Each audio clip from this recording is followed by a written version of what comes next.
आपका न्यूज 24 जनसत्ता में मदरसों और मस्जिदों के लाउड स्पीकरों पर अगर किसी ने हाथ लगाने की कोशिश की तो उसका हाथ कलम कर दिया जाएगा, उसका सर कलम कर दिया जाएगा। बता दूं पीएफआई ने कुछ ऐसा ही शब्दों का इस्तेमाल किया है राज ठाकरे के लिए। तो हम आपको दिखाने जा रहे हैं आखिरकार अली वर्सेस बजरंगबली का मामला कितना तूल पकड़ने लगा है, किस तरीके से लाउड स्पीकर का जवाब लाउड स्पीकर से दिया जा रहा है, लेकिन बयानबाजी का जवाब भी बयानबाजी से दिया जा रहा है। राज ठाकरे ने कुछ दिन पहले कहा था, आप लोगों को याद होगा, राज ठाकरे ने कहा था कि 3 मई से पहले यानी कि ईद से पहले अगर मस्जिदों से लाउड स्पीकर नहीं हटे तो ये मेरी सख्त चेतावनी है कि हम मस्जिदों के सामने जाएंगे, हमारे कार्यकर्ता जाएंगे और हनुमान चालीसा का पाठ करेंगे, लाउड स्पीकर से चिल्लाएंगे। जिसकी वजह से पीएफआई ने अभी अभी बड़ी धमकी दे दी है, राज ठाकरे को बड़ी चेतावनी दे दी है, जिसकी वजह से अब मामला और भी तूल पकड़ने लगा है। तो चलिए हम आपको दिखाने जा रहे हैं पीएफआई ने ऐसा क्या कहा कि राज ठाकरे की मान मर्यादाओं को भी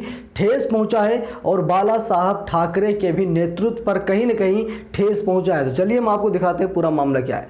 बता दूं पीएफआई ने राज ठाकरे को दी चेतावनी, कहा मस्जिद मदरसे और लाउड स्पीकर पर हाथ भी लगाया तो अंजाम बुरा होगा। मस्जिदों में लाउड स्पीकर से अजान के मुद्दे पर अब पॉपुलर फ्रंट ऑफ इंडिया और राज ठाकरे आमने सामने आ चुके हैं। पीएफआई ने ठाकरे और उनकी महाराष्ट्र नवनिर्माण सेना को चेतावनी देते हुए कहा कि अगर किसी ने एक भी लाउड स्पीकर पर अपने हाथ लगाने की कोशिश की तो सबसे आगे पॉपुलर फ्रंट ऑफ इंडिया नजर आएगी।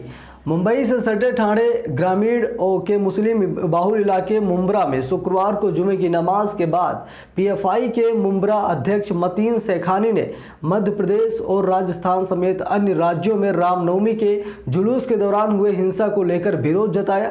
महाराष्ट्र पीएफआई ने राज ठाकरे को चेतावनी दी, कहा मस्जिद मदरसे और लाउड स्पीकर पर हाथ लगाया तो अंजाम बुरा होगा। पीएफआई ने राज ठाकरे को चेतावनी दी, कहा कि मदरसे और लाउड स्पीकर पर हाथ लगाया तो सबसे आगे पीएफआई के लोग होंगे। मतानी ने कहा कि कुछ लोगों को अजान से तकलीफ हो रही है, लेकिन ऐसे लोगों से हम सिर्फ यही कहना चाहते हैं, हमारी ख्वाहिश है कि अमन है। मस्जिदों में लाउड स्पीकर से अजान के मुद्दे पर अब पॉपुलर फ्रंट ऑफ इंडिया और राज ठाकरे आमने सामने आ गए हैं। पीएफआई के मुंब्रा अध्यक्ष मतीन सेखानी ने मध्य प्रदेश और राजस्थान समेत अन्य राज्यों में हुई हिंसा को लेकर विरोध भी जताया है। मुंबई मस्जिदों में लाउड स्पीकर से अजान के मुद्दे पर पॉपुलर फ्रंट ऑफ इंडिया और राज ठाकरे आमने सामने आ चुके हैं, यानी कि मामला तूल पकड़ने लगा है। बता दूं महाराष्ट्र नवनिर्माण सेना की चेतावनी देते हुए कहा कि अगर किसी ने भी लाउड स्पीकर पर अपने हाथ लगाने की कोशिश की तो इसका अंजाम बड़ा बुरा होगा और सबसे पहले पॉपुलर फ्रंट ऑफ इंडिया नजर आएगी। बता दूं आपको जिस तरीके से ये मामला काफ़ी ज़्यादा तूल पकड़ने लगा है, लगातार पीएफआई काफ़ी ज़्यादा एक्शन में नज़र आई है और पीएफआई ने कहीं न कहीं ये बड़ी धमकी दे दी है और इस धमकी से मामला काफ़ी ज़्यादा हैरान करने वाला दिखाई दे रहा है। और इस मौके पर मतीन सेखानी ने कहा कि कुछ लोगों को अजान से तकलीफ़ हो रही है, लेकिन ऐसे लोगों से हम सिर्फ यही कहना चाहते हैं कि हमारी ख्वाहिश अमन है। सेखानी ने कहा कि मैं पुलिस से कहना चाहता हूं कि कुछ लोग मुंब्रा का माहौल ख़राब करना चाह रहे हैं, कुछ लोगों को अजान से तकलीफ़ हो रही है, कुछ लोगों को हमारे मदरसे और मस्जिदों से तकलीफ़ हो रही है। मैं इनको एक ही मैसेज देना चाहता हूं कि हम अमन चाहते हैं। बता दूं आपको जिस तरीके से पीएफआई का एक नारा है कि हर मजलूम हमारा है। सेखानी ने कहा कि अगर हमको किसी ने छेड़ा तो हम उसको नहीं छोड़ेंगे। उन्होंने कहा कि हमारा एक दूसरा नारा भी है कि हमको छोड़ो मत, हम छोड़ेंगे तो कहीं न कहीं मामला गड़बड़ हो जाएगा।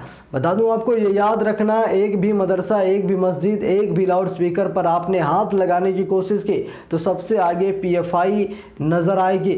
बता दूं प्रोटेस्ट खत्म होने के बाद पॉपुलर फ्रंट ऑफ इंडिया के नेताओं ने मुंब्रा पुलिस स्टेशन के सीनियर पीआई अशोक नारायण कडलक को मेमोरेंडम में भी दिया है, यानी कि लगातार धमकियां दी जा रही हैं।